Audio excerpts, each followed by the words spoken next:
Hello everyone, welcome to Study Civils with Anjali. Do subscribe to the channel. आज हम इस पूरे chapter का लास्ट लेक्चर पढ़ने वाले हैं, ठीक है। और एक इंटरेस्टिंग क्वेश्चन से स्टार्ट करते हैं कि जब मुग़ल एम्पायर वीक हो रहा था तो क्या पूरी इंडिया वीक हो गई थी? बिल्कुल नहीं। जब सेंटर वीक हुआ तब रीजनल स्टेट स्ट्रांग होकर उभर गए। नॉर्थ इंडिया में बंगाल, अवध और पंजाब राइज हुआ और साउथ इंडिया में हैदराबाद, मैसूर और ट्रावनकोर राइज हुआ जैसे पावरफुल स्टेट इमर्ज हुए। आज हम इन स्टेट को समझेंगे और पूरी चैप्टर को एक बार रिवाइज़ करेंगे। 18th सेंचुरी इंडिया को समझने का सिंपलेस्ट फॉर्मूला ये है कि मुग़ल का डिक्लाइन मतलब रीजनल राइज हुआ। जितनी मुग़ल पावर कम होती गई उतना रीजनल किंगडम जो है स्ट्रांग होती गई। सबसे पहले बात करेंगे हैदराबाद के बारे में। तो फाउंडर थे निज़ाम उल मुल्क असफ़ जाह फर्स्ट। 1724 में इसको असफ़ जाही डायनेस्टी भी इसीलिए कहते हैं। कैपिटल था हैदराबाद, रीजन था तेलंगाना, आंध्र प्रदेश, कर्नाटका के कुछ पार्ट और महाराष्ट्र के कुछ पार्ट। अब आता है कि हैदराबाद राइज़ कैसे किया। तो हुआ यूँ कि निज़ाम उल मुल्क ना पहले मुग़ल गवर्नर थे। उसने ना मुग़ल वीकनेस का एडवांटेज उठाया और प्रैक्टिकली इंडिपेंडेंट हो गए। अब एक एग्जांपल इमेजिन करो कि जैसे किसी कंपनी का regional manager head office weak होने पर अपनी बिज़नेस स्टार्ट कर दे। एग्जैक्टली वही हैदराबाद के साथ हुआ। एडमिनिस्ट्रेशन की बात करें तो स्ट्रॉन्ग ब्यूरोक्रेसी थी, एफिशिएंट रेवेन्यू कलेक्शन था, सूबास, परगनास और विलेज में डिवीज़न थे। इंपॉर्टेंट ऑफिसर की बात करें तो दीवान थे जो रेवेन्यू कलेक्ट करते थे, फौजदार जो मिलिट्री संभालते थे और काजी जो जस्टिस का काम करते थे। इनकी इम्पॉर्टेंस की बात करें ना तो हैदराबाद नियरली 200 साल तक ना सर्वाइव करता रहा और ये साउथ इंडिया का मोस्ट इन्फ्लुएंशियल स्टेट बन गया, ठीक है। अब बात करते हैं मैसूर के बारे में। वोडेयार डायनेस्टी था यहाँ पे। फाउंडर थे चामराज वोडेयार। 1610 में कैपिटल था श्रीरंगपत्तनम। लेटर मैसूर कर दिया इनका कैपिटल शिफ्ट। इनिशियल सिचुएशन ये था कि शुरू में ना मैसूर एक स्मॉल किंगडम था, लेकिन धीरे धीरे ना ये एक्स्ट्राऑर्डिनरी लीडर्स आए इसमें, जैसे हैदर अली, टीपू सुल्तान, और उन्होंने ना मैसूर को सुपर पावर बना दिया। हैदर अली की बात करें कि कौन थे वो, तो ओरिजिनली ना वो एक आर्मी ऑफिसर थे, लेकिन अपनी मिलिट्री टैलेंट की वजह से रियल रूलर बन गए।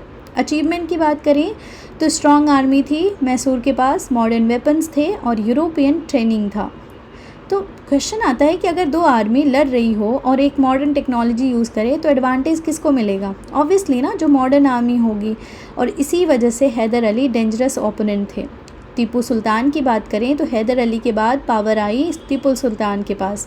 फेमस टाइटल था इसके लिए कि टाइगर ऑफ मैसूर, है ना, जैसे महाराजा रंजीत सिंह को कहते थे ना लायन ऑफ पंजाब।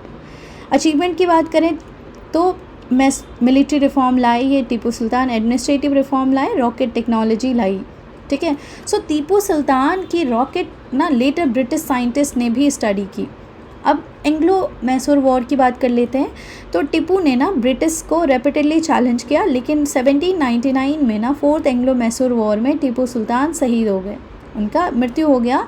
इससे हमें ये सीख मिलता है कि टीपू सुल्तान ब्रिटिश एक्सपेंशन के सबसे स्ट्रॉन्ग ओपोनेंट में से एक थे। अब बात करते हैं ट्रावनकोर के बारे में। फाउंडर थे मर्तंड वर्मा। 1729 कैपिटल था तिरुवनंतपुरम, रीजन था मॉडर्न केरला का एरिया। अचीवमेंट की बात करें तो political unification, different small regions को यूनाइट किया। डिफीट टू ऑफ डच, यानी ट्रावनकोर ने डच को डिफीट किया, ये बहुत सिग्निफिकेंट अचीवमेंट थी। इकोनॉमिक डेवलपमेंट की बात करें तो एग्रीकल्चर, ट्रेड, एजुकेशन सबको प्रमोट किया। रिजल्ट क्या हुआ कि ट्रावनकोर साउथ इंडिया का मोस्ट स्टेबल स्टेट में से एक बना। इसकी एडमिनिस्ट्रेटिव जो है, अब कंपैरिजन की बात कर लेते हैं तीनों के, ठीक है। तीनों स्टेट को कंपेयर करें तो सबसे पहले हैदराबाद, इसके पास स्ट्रॉन्ग ब्यूरोक्रेसी थी, रेवेन्यू फोकस एडमिनिस्ट्रेशन था, ठीक है, हैदराबाद के पास। मैसूर के पास क्या था? मिलिट्री ओरिएंटेड जो एफिशिएंट गवर्नेंस थी, स्पेशली अंडर हैदर अली और टीपू सुल्तान। ट्रावनकोर की बात करें तो ये सेंट्रलाइज्ड एडमिनिस्ट्रेशन था इसके पास और एक्सेलेंट रिकॉर्ड कीपिंग सिस्टम थे इनके पास। तो क्वेश्चन आता है कि आज के सक्सेसफुल स्टेट में भी क्या स्ट्रॉन्ग एडमिनिस्ट्रेशन इम्पॉर्टेंट है? बिल्कुल ज़रूरी है। हिस्ट्री और प्रेजेंट दोनों सेम लेसन देते हैं हमें। अब इनकी इकॉनमी की बात कर लेते हैं। तो हैदराबाद का बात करते सबसे पहले यहाँ पे मेजर क्रॉप कौन से थे? तो ज्वार थे, बाजरा था, राइस, कॉटन, ट्रेड होता था डायमंड में, पर्ल्स में, हॉर्सेस में। मैसूर की बात करें तो इम्पॉर्टेंट प्रोडक्ट्स थे silk, sugar cane, rice and sandalwood. State control था, गवर्नमेंट डायरेक्टली जो है ट्रेड रेगुलेट करती थी। ट्रावनकोर की बात करें तो मेन क्रॉप था coconut, paper and cardamom. Important बात यह है कि किलाओं इंटरनेशनल ट्रेड का सेंटर था, किलोन, ठीक है। अब इनके ना कुछ मिलिट्री फीचर्स की भी बात कर लेते हैं one by one. Okay, Hyderabad army की बात करें कि हैदराबाद की आर्मी के बारे में, तो लार्ज कैवलरी था, लार्ज इन्फेंट्री था और यूरोपियन ट्रेनिंग थी इन सब के पास। मैसूर की बात कर लें तो ना most modern army among the three. Feature था इनके पास रॉकेट टेक्नोलॉजी, आर्टिलरी और यूरोपियन ट्रेंड सोल्जर्स थे इनके पास। Travancore army strong standing army थी, यूरोपियन स्टाइल इनके पास ट्रेनिंग था और सम नेवल फोर्सेस भी थे। और ये सब स्टेट रियलाइज़ कर चुके थे कि मॉडर्न वॉरफेयर ज़रूरी है, ठीक है। अब हम इम्पॉर्टेंट ईयर को रिवाइज़ कर लेते हैं। 1707 में औरंगजेब की डेथ हुई। 1713 में फर्रुखसियार एम्परर बने। 1720 में बालाजी विश्वनाथ पेशवा बने। 1724 में हैदराबाद का फाउंडेशन हुआ। 1739 में नादिर शाह इन्वेड किए इंडिया में, ओके। एंड 1757 में बैटल ऑफ पलासी होता है। 1761 में थर्ड बैटल ऑफ पानीपत होता है। 1799 में death of Tipu sultan and 87 में रिवोल्ट ऑफ 1857 में, ठीक है।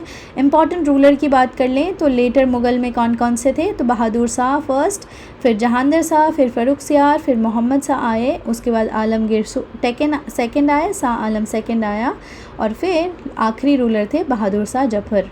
और 1857 रिवोल्ट के बाद मुग़ल एम्पायर ख़त्म। उसके बाद मराठा लीडर की बात करें तो सबसे पहले शिवाजी जो फाउंडर थे, फिर सांबाजी, फिर राजाराम, फिर ताराबाई आई, फिर साहू, फिर बालाजी विश्वनाथ पेशवा बने, बाजीराव फर्स्ट, बाजीराव नाना साहेब, ठीक है। रीजनल स्टेट की बात करें तो निज़ाम उल मुल्क जो हैदराबाद के थे, हैदर अली जो मैसूर, टीपू सुल्तान भी मैसूर के थे, मर्तंड वर्मा ट्रावनकोर, महाराजा रंजीत सिंह पंजाब के, सूरजमल जाट के थे एंड सादत खान अवध एंड मुर्शीद कुली खान बंगाल, ठीक है। So let's quickly super quick revision करते हैं, okay. So founder of Hyderabad Nizam ul Mulk, tiger of Mysore किसे कहते थे, टीपू सुल्तान को। फाउंडर ऑफ अवध कौन है, तो सादत खान, ठीक है। फाउंडर ऑफ बंगाल कौन है, मुर्शिद कुली खान। लाइन ऑफ पंजाब किसे कहते हैं, तो महाराजा रंजीत सिंह को। थर्ड बैटल ऑफ पानीपत कब हुआ, तो 1761 में। एंड चौथ कितने देते थे, 25%। सरदेशमुखी कितने देते थे, 10%। एंड लास्ट मुग़ल रूलर कौन थे, तो बहादुर शाह जफर, ओके। सो ऐसे ही हमें करना है, ठीक है। अब अगर मैं आपसे पूछूं कि अगर बंगाल, अवध, मराठा, मैसूर, पंजाब और हैदराबाद यूनाइटेड फ्रंट बना लेते तो ब्रिटिश एक्सपेंशन इतनी ईजी होती क्या, प्रोबेबली नहीं होती। बिगेस्ट लेसन इस चैप्टर का यही है कि लैक ऑफ यूनिटी हेल्प क्या ब्रिटिश को आने में, है ना। सो if you conclude today's lecture class, ये चैप्टर ना सिर्फ मुग़ल डिक्लाइन की स्टोरी नहीं है, ये एक ट्रांजिशन की स्टोरी है from Mughal India to regional India and finally to British India. हमने देखा कि later Mughal, decline of Mughal empire, rise of regional state, Maratha power देखा हमने, नॉर्थ इंडियन किंगडम को पढ़ा, साउथ इंडियन स्टेट को पढ़ा। और एक लाइन में अगर पूरे चैप्टर याद रखें तो Mughal decline created a power vacuum, regional state filled it, but their rivalry ultimately open the door for British domination, okay.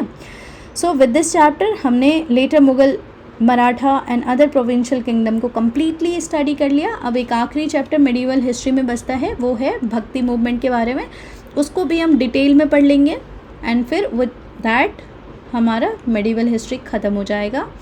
So if you learn something, do subscribe to this channel. Till then keep learning. Thank you so much.